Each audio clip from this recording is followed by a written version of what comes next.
Subscribe कीजिए ध्येय IAS channel को और बेल आइकन को दबाइए लेटेस्ट वीडियो सबसे पहले देखने के लिए।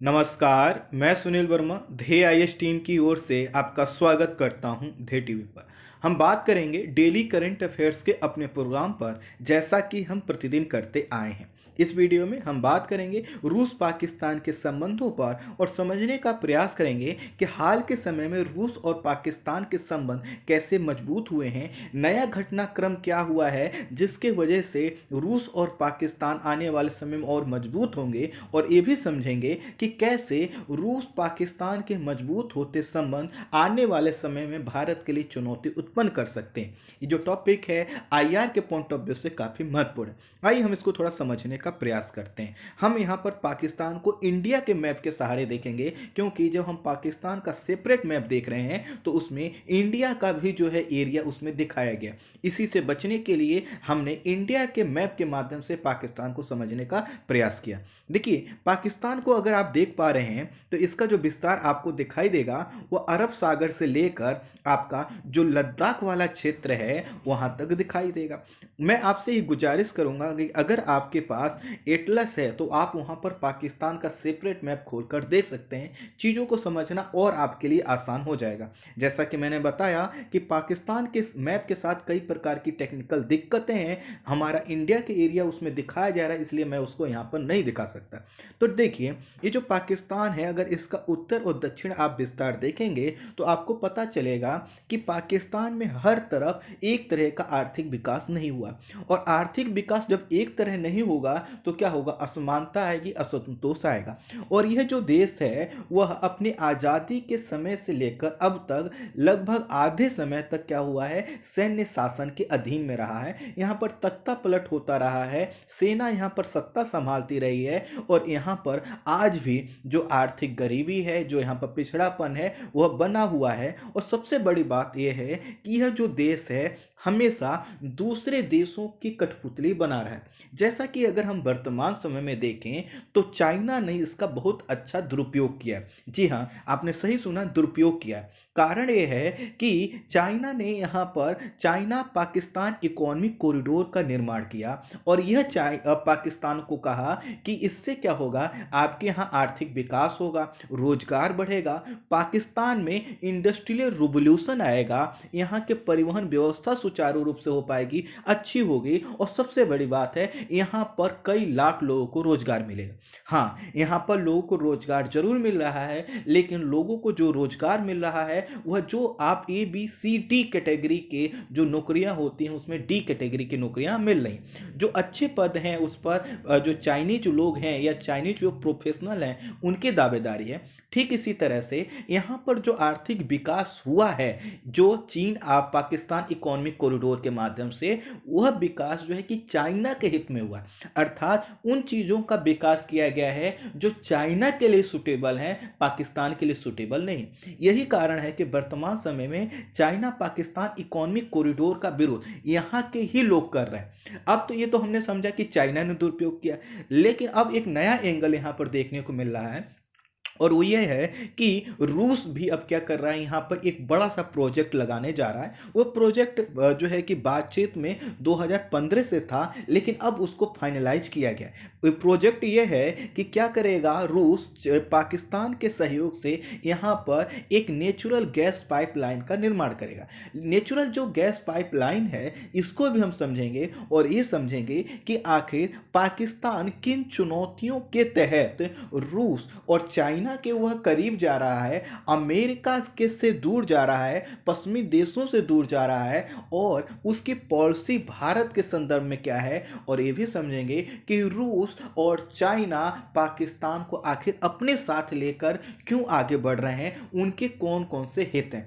ये जो टॉपिक है, जैसा कि हमने बताया, आईआर के पॉइंट ऑफ व्यू से काफी महत्वपूर्ण होने वाला है। थोड़ा सा हम इसको समझते हैं। बस आप यहाँ पर ये जो मैप है इसको एक चीज देख लीजिए कि जो हमारा प्रांत है पंजाब, तो जो हमारा पंजाब है, ऐसे ही पाकिस्तान का पंजाब जो वाला जो क्षेत्र है, यहीं पर एक स्थान है लाहौर। ठीक है, तो ये जो लाहौर वाला क्षेत्र है, आप बस ये देख लीजिए कि ये अरब सागर से कितना दूर है। इसका जिक्र बार बार आएगा, इसलिए मैं आपको दिखा रहा हूँ। बाकी एक मैप को थोड़ा सा और देखिए, बहुत साफ तो नहीं है, इसके लिए मैं आपसे माफ़ी चाहता हूँ, लेकिन जो हमारे पास अच्छा मैप उपलब्ध हो सकता था उसमें एक यही मैप मिल पाया।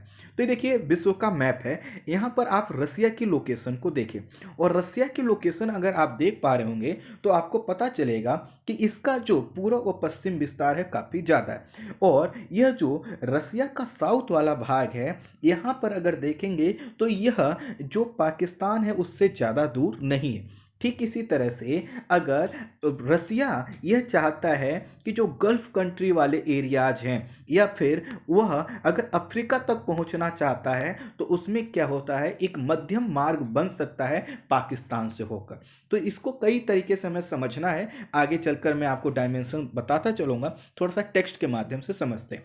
पाकिस्तान इस समय अमेरिका से दूर जा रहा है, पश्चिमी देशों से अपना हुआ अलगाव प्रकट कर रहा है। जैसा कि आपने अभी देखा कि उसने फ्रांस का बाइकॉट किया, वहाँ के जो गुड्स हैं उसका बाइकॉट करने का निर्णय लिया।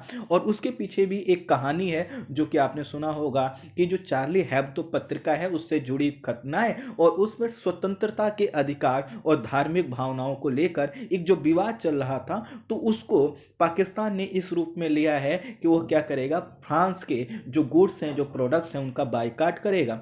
और उसी के अगेंस्ट में अब फ्रांस ने महत्वपूर्ण निर्णय लिया है। फ्रांस ने पाकिस्तान से कह दिया है कि जो हमने आपको फाइटर जेट भेजे थे, जो हमने बेचे थे आपको, जो हमने और हथियार बेचे थे, हम उनको अब अपग्रेड नहीं करेंगे, अर्थात अगर उसमें जो भी टेक्नोलॉजिकल एडवांसमेंट होनी थी हम नहीं करेंगे। तो इस तरह से पाकिस्तान को काफ़ी बड़ी यहाँ पर चुनौती मिली है, नुकसान हुआ है, क्योंकि उसके कई जो है एयरक्राफ्ट, कई उसके जो है कि लड़ाकू विमान, और साथ ही साथ कई प्रकार के जो हथियार हैं वह खराब होने की कगार पर आ गए। खैर, कुल मिलाकर हमें यह समझना है कि पाकिस्तान क्या हो रहा है, अमेरिका के साथ साथ अधिकांश पश्चिमी देशों से भी दूर जा रहा है। और वह करीब किसके जा रहा है, वह करीब जा रहा है तुर्की के, चाइना के और रूस के। तो दरअसल हमें यह समझना है कि आखिर वो कर क्यों ऐसा रहा है, उसकी मजबूरियां क्या हैं, उसकी चुनौतियां क्या हैं, और उसकी दबी हुई इच्छा क्या है, उसको हम समझते हैं। हाल के समय में पाकिस्तान के संबंध अमेरिका से सबसे पहले खराब हुए हैं। डोनाल्ड ट्रंप ने आतंकवाद के मुद्दे पर पाकिस्तान को कई बार चेताया है, और आपको ये खबरें आती रही हैं। इसके अलावा जो उनके माइक पोम्पियो, जो उनके जो है कि डिफेंस के सेक्रेटरी जनरल हैं, उन्होंने भी कई बार जो है कि पाकिस्तान को आड़े हाथों लिया, और यह कहा कि पाकिस्तान जिस तरह की गतिविधियां अपना रहा है वह गलत है। अमेरिका ने पाकिस्तान को दी जाने वाली जो सैन्य सहायता है उसकी में भी कटौती कर दी। इससे भी क्या हुआ, पाकिस्तान नाराज हुआ, और अफगानिस्तान के मुद्दे पर तो पाकिस्तान को अमेरिका ने कई बार खरी खोटी सुनाई है। ठीक इसी तरह से अनुच्छेद 370 और सिटीजन अमेंडमेंट एक्ट को लेकर भी अमेरिका ने क्या किया है, भारत का साथ दिया। इससे क्या हुआ कि पाकिस्तान और अमेरिका के बीच में दूरी बढ़ी। अब जब पाकिस्तान की अमेरिका के साथ दूरी बढ़ी, पश्चिमी देशों के साथ दूरी बढ़ी, तो उसने क्या किया, चीन और रूस के साथ अपनी जो है कि निकटता बढ़ा दी। निकटता इसलिए बढ़ाई ताकि अगर कोई चुनौती उससे उत्पन्न होती है तो उसको चीन और रूस काउंटर कर सके। दूसरा, पाकिस्तान इस समय आर्थिक तंगी का सामना कर रहा है, और वह यह अटकलें लगाई जा रही हैं कि पाकिस्तान को 5 साल के भीतर अंतर्राष्ट्रीय मुद्रा कोष अर्थात IMF से क्या होगा, बेल आउट पैकेज लेना पड़ सकता है। बेल आउट पैकेज का मतलब क्या है, ऐसा पैकेज जो उसके इकोनॉमी को थोड़ा सा बूस्टअप कर सके, डूब रही अर्थव्यवस्था को संभाल सके। सोचिए, जब इतनी खराब कंडीशन है तो वो क्या करेगा, वह चाहेगा कि कोई ना कोई देश किसी रूप में मदद करे, और ऐसे में ही क्या किया, चाइना ने उसकी मदद की। और मदद क्या की कि चीन पाकिस्तान इकोनॉमिक कॉरिडोर का निर्माण किया, लेकिन चीन की जो दबी हुई इच्छा थी उसको पाकिस्तान समझ नहीं पाया। हाँ, अब समझ रहा है, लेकिन अब क्या हो चुका है, काफी लेट हो चुका है। तो पहला देखिए हमने क्या बताया कि अमेरिका से साथ उसकी दूरी बढ़ रही है, इसके कारण वह उसके करीब गया। दूसरा क्या है, इसकी अपनी आर्थिक दिक्कतें हैं, और उन आर्थिक दिक्कतों का जो है कि समाधान चाइना और रूस के पास उसको नजर आता है, इसलिए उसके करीब जा रहा है। ठीक इसी की तरह पाकिस्तान का जो केंद्रीय बैंक है, इसके पास जो विदेशी मुद्रा भंडार है, अर्थात जो डॉलर का अमाउंट है जिसके माध्यम से वो आयात करता है, वह भी कम होता जा रहा है। तो जब विदेशी मुद्रा भंडार कम होगा तो प्रयास करेगा कि कहीं से भी उसको विदेशी मुद्रा मिले, जिससे आयात की जाने वाली वस्तुओं को खरीदता रह सके। तेल के मूल्यों में जब भी क्या होता है, वृद्धि होती है, पाकिस्तान के लिए एक नई चुनौती उत्पन्न हो जाती है। और यहाँ जो निर्यात किया जाता है उसमें कपड़ों का निर्यात भी किया जाता है, लेकिन इस समय चाइना के कपड़े क्या कर रहे हैं, पाकिस्तान के ही कपड़ों को टक्कर दे रहे हैं और उसको मार्केट से बाहर कर, इस तरह से जो पाकिस्तान की इकोनॉमी का आधार है वो सिमटता जा रहा है। और इसी के साथ साथ जो बाहर पाकिस्तानी लोग रहते हैं उनके द्वारा जो रेमिटेंस भेजा जाता है, अर्थात जो अपने पैसे बचाकर पाकिस्तान में अपने परिवार के लोगों को भेजा जाता है, उसमें भी कमी आई है। कुल मिलाकर आर्थिक तंगी भी है, आर्थिक चुनौतियां भी इसके साथ बनी हुई हैं। पाकिस्तान में एक और समस्या है और वह है परिवार नियोजन को लेकर। यहाँ पर अभी भी इस मामले में रूढ़िवादिता है और इसके कारण यहाँ की जनसंख्या तेजी से बढ़ी है। जनसंख्या लगभग 20 करोड़ के आंकड़े को पार कर गई है, लेकिन सामाजिक आर्थिक विकास ना होने के कारण यहाँ के युवाओं में असंतोष है। असंतोष को भुलाने के लिए क्या करना होगा, कुछ ऐसा करते रहना होगा जिससे क्या हो, युवा को लगे कि हाँ हमारे देश में कुछ हो रहा है। तो ऐसे में कुछ करने के लिए क्या होगा कि पाकिस्तान ऐसे देशों को अपने साथ लाना चाहता है जिससे पाकिस्तान की मजबूती साबित हो सके और वह अपने युवाओं को यह फील करा सके कि नहीं, हम सही डायरेक्शन में बढ़ रहे हैं, आपको घबराने की जरूरत नहीं है। अर्थात राष्ट्रवाद को क्या है यहाँ पर आगे बढ़ाया जाता है और राष्ट्रवाद को आगे बढ़ाने के लिए सबसे सुटेबल उसको नजर आता है चाइना। कारण क्या है कि भारत और चाइना के तनाव हैं और ऐसे में पाकिस्तान का जो मानना रहा है कि चाइना एक सुपर पावर है, अगर हम चाइना के साथ रहते हैं तो इससे क्या होगा, सभी देशों को यह मैसेज जाएगा कि हमारे साथ एक सुपर पावर खड़ा है। लेकिन जैसा कि आपको पता है कि आप दूसरे के ऊपर कभी भी इतना भरोसा नहीं कर सकते कि आप दूसरे के आधार पर अपनी विदेश नीति को फॉलो करें, तो यहाँ पर कुछ ऐसा हमें देखने को मिलता है। कुल मिलाकर यहाँ पर जो पिछड़ापन है वह क्या है, दिक्कत भरा है और इसी के वजह से यहाँ कई प्रकार की पॉलिसी जो आपको चाइना और रूस के संदर्भ में दिखाई देगी वो इसलिए अपनाई जाती है ताकि वहाँ पर असंतोष को दबाया जा सके और भारत के खिलाफ उन नीतियों को दिखाया जा सके। ठीक इसी तरह से खाद्यान्न असुरक्षा वहाँ पर क्रिएट हो रही है, वहाँ पर जल असुरक्षा क्रिएट हो रही है। आने वाले समय में तो आपको यह पता चलेगा 2025 तक यहाँ पर अनुमान है कि प्रति व्यक्ति जल की उपलब्धता मात्र 500 घन मीटर होगी। ऐसे में क्या करना होगा कि पाकिस्तान को जरूरत है बहुत बड़े बड़े हाइड्रो प्रोजेक्ट्स के, और ये जो हाइड्रो प्रोजेक्ट्स है ये किसके द्वारा बनाए जा रहे हैं, ये बनाए जा रहे हैं चाइना के द्वारा। और चाइना के द्वारा जब बनाए जाएंगे तो स्वाभाविक है पाकिस्तान क्या करेगा, चाइना के पीछे पीछे घूमेगा। पाकिस्तान के 73 साल के इतिहास में जैसा कि हमने बताया लगभग आधे समय तक सेना का यहाँ पर कब्जा रहा है। तो जो भी यहाँ पर सत्ता पर काबिज होता है उसका उद्देश्य यह होता है कि देश की पॉलिसी इस तरह से आगे बढ़ाई जाए जिससे सेना असंतुष्ट ना हो। और जब सेना को भी ध्यान में रखा जाएगा, उसके असंतुष्ट होने को ध्यान में रखा जाएगा, तो कहीं ना कहीं नागरिक मुद्दे प्रभावित होते हैं और इसी के कारण यहाँ की जो सरकारें हैं वो आर्थिक विकास से ज़्यादा ऐसी चीज़ों पर ध्यान देते हैं जिससे क्या हो, उनको एक हमेशा एक सामरिक मुद्दा उनके सामने बना रहे। इन चुनौतियों के अलावा पाकिस्तान की अपनी आंतरिक चुनौतियां हैं, उन चुनौतियों से निपटने के लिए ये सब कर रहा है। तो प्रश्न आएगा कि ये तो था पाकिस्तान की दिक्कतें, लेकिन चीन और रूस क्यों आ रहे हैं करीब पाकिस्तान के। तो पहला समझिए, चीन अपने आर्थिक और राजनीतिक महत्वाकांक्षा के तहत पाकिस्तान में उसने बहुत बड़ा निवेश किया।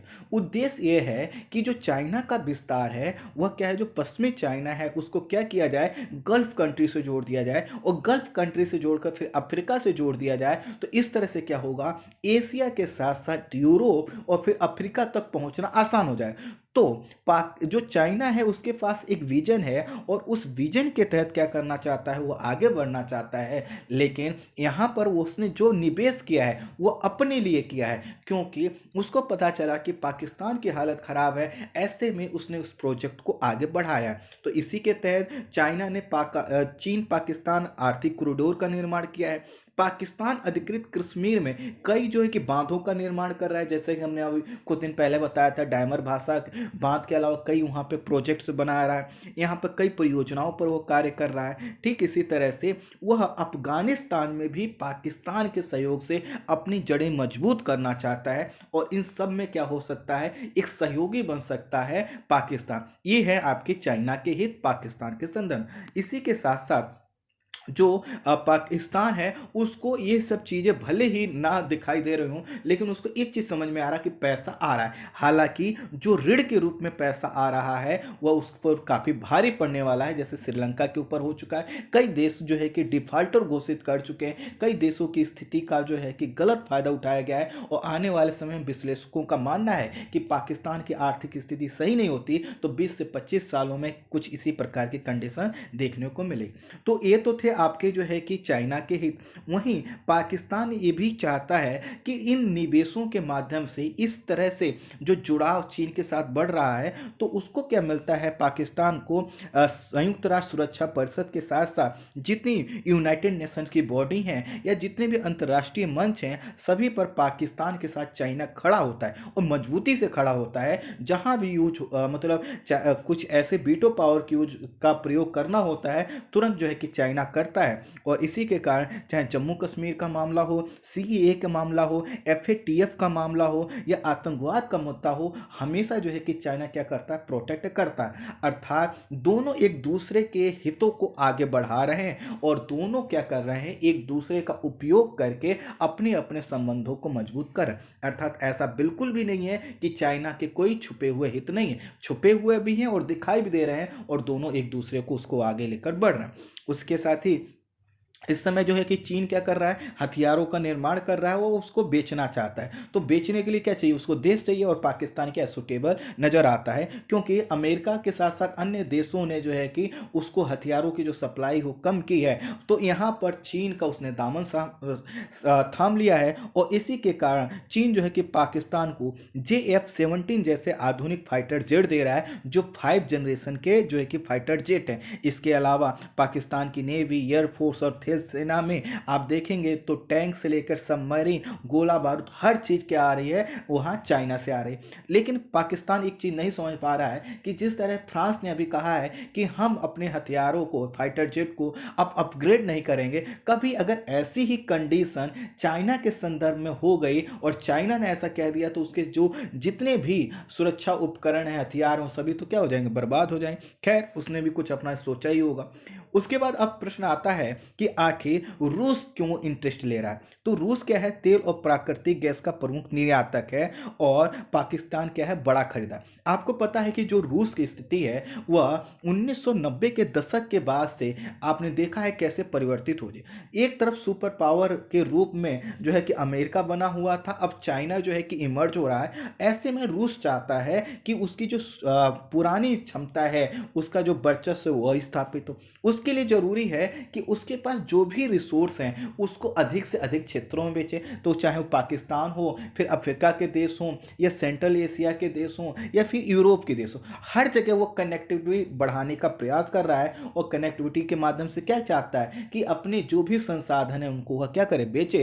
क्योंकि अमेरिका के दबाव के कारण, अमेरिकी नीतियों के कारण कई बार रूस के जो प्रोडक्ट हैं वह बिक नहीं पाते, कई प्रकार के उस पर आर्थिक प्रतिबंध लगाए रखता है। तो इन कारणों से अब रूस चाहता है कि वह अपने प्रोडक्ट को बेचकर अपने आप को आर्थिक रूप से मजबूत करे। तो इसलिए क्या है, पाकिस्तान उसको प्राकृतिक गैस का एक बड़ा खरीदार नजर आता है। और इसी के साथ साथ जो है कि जैसा कि हमने बताया, मध्य पूर्व और सेंट्रल एशिया में वह अपनी पकड़ को मजबूत बनाना चाहता है, और उसमें सहयोगी के रूप में वह पाकिस्तान को देख रहा है। वर्ष 2010 में रूसी राष्ट्रपति व्लादिमीर पुतिन ने ही कहा था कि पाकिस्तान के साथ रूस कोई सैन्य सहयोग इसलिए नहीं करता है क्योंकि वह अपने भारतीय साथियों की चिंताओं को ध्यान रखता है। लेकिन यह जो व्लादिमीर पुतिन की है, जो 2010 में कही गई बात है, अब वह उससे आगे बढ़ चुका है, इसको ध्यान में नहीं रखता है। रूस की जो अब नीति है वो बदल चुकी है, जिसका प्रमुख कारण एक भारत की तरफ से भी है कि भारत के जो रिश्ते हैं वो अमेरिका के साथ मजबूत हुए हैं। हम रूस को भी कई तरह से साधने का प्रयास कर रहे हैं, उसको हम बताने का प्रयास कर रहे हैं, उसके साथ हम समझौते कर रहे हैं कि हम भी आपके अच्छे मित्र हैं जैसा कि पहले थे। लेकिन एक जैसा कि आपने सुना होगा कि क्या होता है कि जब दो दोस्तों के बीच में कोई तीसरा दोस्त आ जाता है तो बात क्या होती है, खटकने लगती है। ठीक यहाँ पर भी यही बात हुई है। चूंकि दोनों देश हैं वो प्रतिद्वंदी हैं, अमेरिका और रूस एक दूसरे के प्रतिद्वंदी हैं, इसलिए अमेरिका के नज़दीक जैसे ही भारत आया तो धीरे धीरे क्या हुआ, पाकिस्तान जो है कि रूस के करीब जाने लगा, जिससे यहाँ की जो जियो पॉलिटिक्स है उसको क्या कर सके, काउंटर कर सके, उसको संभाल। रूस जो है कि क्या कर रहा है, पाकिस्तान को सैन्य आपूर्ति कर रहा है, उसको अच्छे जो है कि जैसे आपको पता है सुखोई 35 जो है कि फाइटर जेट बेचे गए हैं, MI-35 हेलीकॉप्टर भेजे गए बेचे हैं, आधुनिक टैंक बेचे हैं और कई प्रकार के अन्य हथियारों की आपूर्ति पाकिस्तान को रूस कर रहा है। तो यहाँ पर क्या है कि रूस को क्या है, एक प्रकार का बाजार मिल रहा है और साथ ही साथ उसको एक नया दोस्त मिल रहा है जो उसके सामानों का क्या है, खरीदार है। और दूसरी तरफ कहीं ना कहीं वह क्या करना चाहता है कि इस क्षेत्र में वह अपनी स्थिति को मजबूत बना के रखना चाहता है और वह दोनों भारत और पाकिस्तान दोनों को साधने का प्रयास कर रहा है। दोनों के बीच में हाल के समय में कई सैन्य अभ्यास आयोजित हुए हैं। उरी हमले के कुछ दिन बाद ही पाकिस्तान और रूस ने दोस्ती नामक सैन्य अभ्यास किया था। 2016 से अभ्यास चल रहा है। ठीक इसी तरह से अभी आपने सुना होगा कि कावकाज या कावाज 2020 जो है कि एक सैन्य अभ्यास हुआ जिसमें भारत ने भाग नहीं लिया लेकिन पाकिस्तान ने भाग लिया। अर्थात दोनों जो है कि आर्थिक, सैनिक और सामरिक हर क्षेत्र में एक दूसरे का सहयोग करके आगे बढ़ रहे हैं। और इसमें एक बहुत महत्वपूर्ण भूमिका चाइना की भी है। चाइना का प्रयास है कि क्या है, पाकिस्तान को पूरी तरह से चाइना और रूस के फेवर में रखा जाए जिससे इंडिया को काउंटर किया जा सके। इंडिया को काउंटर करने की रूस की भले ही मंशा ना हो, लेकिन वह यह चाहता है कि इस क्षेत्र में कोई ना कोई एक ऐसा देश हो जिसके ऊपर वह अपना प्रभाव दिखा सके। दोनों देशों ने रूस Pakistan joint military consultative committee का गठन कर रखा है। किसने? रूस और जो है कि पाकिस्तान। इसके अलावा रूसी फेडरेशन ट्रेनिंग इंस्टीट्यूट में पाकिस्तानी सैनिकों के दाखिले का भी करार है और इसके तहत पाकिस्तानी सैनिकों को सैन्य प्रशिक्षण भी जो है कि रूस के द्वारा दिया जाएगा। आप समझ सकते हैं कितना मजबूत है ये दोनों का संबंध। मजबूत है कि मतलब यह नहीं कि ऐतिहासिक है, अभी हुआ है, जिसको भारत क्या कर सकता है, आसानी से मैनेज कर सकता है, लेकिन समय रहते ज्यादा विलंब होने पर जो संबंध है उसमें खटास आ सकती। प्रश्न आएगा इस समय क्या हुआ है, इस समय क्यों हुआ है, जिससे हमें टॉपिक डिस्कस करना हुआ। इस समय यह है कि रूस और पाकिस्तान ने एक दूसरे के हितों को देखते हुए एक महत्वपूर्ण निर्णय लिया। रूस और पाकिस्तान मिलकर एक नेचुरल गैस पाइपलाइन का निर्माण करेंगे जो पोर्ट कासिम जो कि कराची में है, यहां से लेकर कासूर जो पंजाब में है, यहां तक बनाई जाएगी। अर्थात पोर्ट कासिम को कासूर से जोड़ा जाएगा और यह क्या होगा, एक गैस पाइपलाइन होगी, नेचुरल गैस पाइपलाइन होगी और गैस का जो है कि परिवहन किया जाएगा। और इसकी जो लंबाई होगी गैस पाइपलाइन की 1100 किलोमीटर आएगी, 1100 किलोमीटर होगी, जिसमें कई बिलियन डॉलर खर्च होंगे। समझ सकते हैं दोनों देशों के लिए कितना महत्वपूर्ण है। इस गैस पाइपलाइन को बनाने का समझौता वर्ष 2015 में हुआ था, जिसे अब फाइनल रूप दिया गया है। वर्ष 2015 में जब यह समझौता हुआ था तब रूस ने यह कहा था कि इस प्रोजेक्ट पर वह 100% फाइनेंस देगा, लेकिन जैसा कि हमने बताया कि चीन पाकिस्तान इकोनॉमिक कॉरिडोर को लेकर जिस तरह से पाकिस्तान के अंदर ही विरोध हो रहे हैं, तो लोगों को, पाकिस्तानी लोगों को डर था कि हो सकता है कि रूस क्या करे, आगे चलकर डोमिनेंट नेचर दिखाए या फिर जो है कि उसने जो इन्वेस्टमेंट किया है वो अपने हिसाब से इसको डील करे। तो इसको लेकर पाकिस्तान में कई लोगों को डर था। बात कोर्ट में गया, कोर्ट ने फैसला दिया कि नहीं, रूस का इतना 100% जो है कि फाइनेंस करवाना ठीक नहीं है, 26% वह करे, अर्थात जो टेक्निकल चीज है वो दे और बाकी जो फाइनेंस है वह लगाएगा पाकिस्तान, अर्थात यहाँ की कंपनियां इसमें लगाएंगे। प्रश्न ये भी है लेकिन कि क्या पाकिस्तान के पास इतना पैसा है, तो उसका उत्तर यह है कि जो इसमें कंपनियां इन्वॉल्व होंगी वह क्या करेंगे, अंतर्राष्ट्रीय रूप मार्केट से पैसा उठा सकती हैं, क्योंकि नेचुरल गैस पाइपलाइन का जो प्रोजेक्ट है वह हर जो है कि इन्वेस्टर के लिए अच्छा माना जाता है, अर्थात इसमें पैसा लगाना जो है कि अच्छा इन्वेस्टमेंट माना जाता है, पैसा मिल जाएगा। यह जो पूरा प्रोजेक्ट है इसको बूट मॉडल का मतलब होता है कि बिल्ड किया जाएगा, ओन किया जाएगा, ऑपरेट किया जाएगा, फिर ट्रांसफर कर दिया जाएगा। आसान शब्दों में समझिए, बूट इन्वेस्टमेंट मॉडल। इसका मतलब है कि रूस क्या करेगा, इसको बनाएगा भी, है ना, उसके पास कुछ दिन वो उस प्रोजेक्ट रहेगा भी, फिर उसको ऑपरेट भी करेगा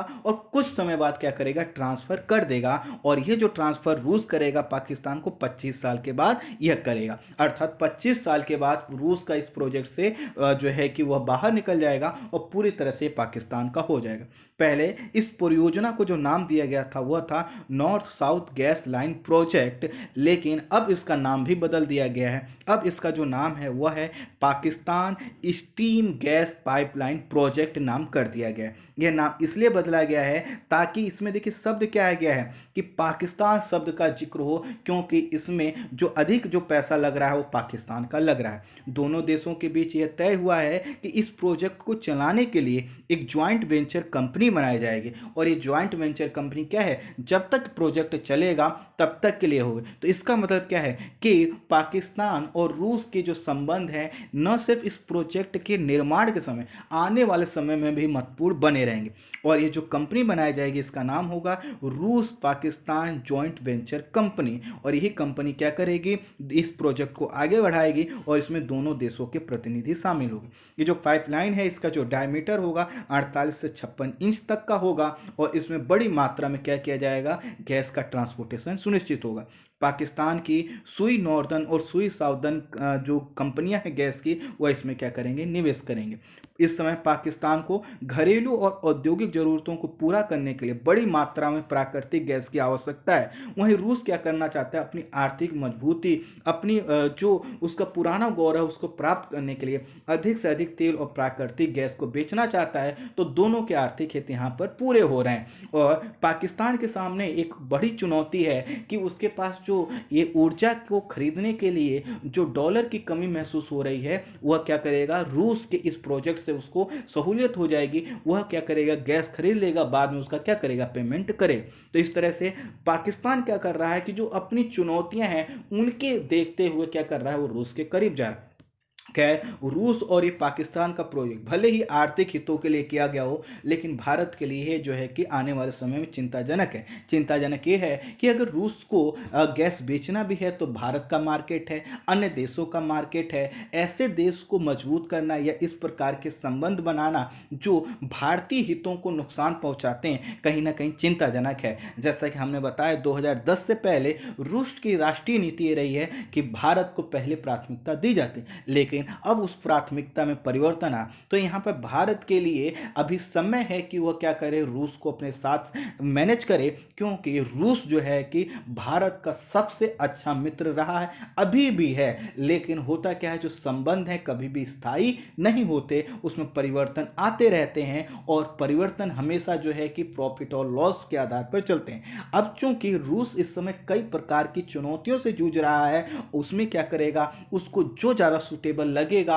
और लंबे समय तक सुटेबल लगेगा उसके साथ आगे बढ़ेगा। इसलिए जिस तरह से भारत जो है कि रूस से सैन्य सामान खरीदता है, इसी तरह ऊर्जा के क्षेत्र में भी दोनों देशों को मिलजुल कर कार्य करने की आवश्यकता होगी। अन्यथा हमारा एक अच्छा मित्र देश क्या होगा, दूसरे देश मित्र जो हमारे दुश्मन देश के क्या होगा, फेवर में जाता हुआ दिखाई दे रहा। आई होप आप समझ पाए होंगे इस पूरे टॉपिक को।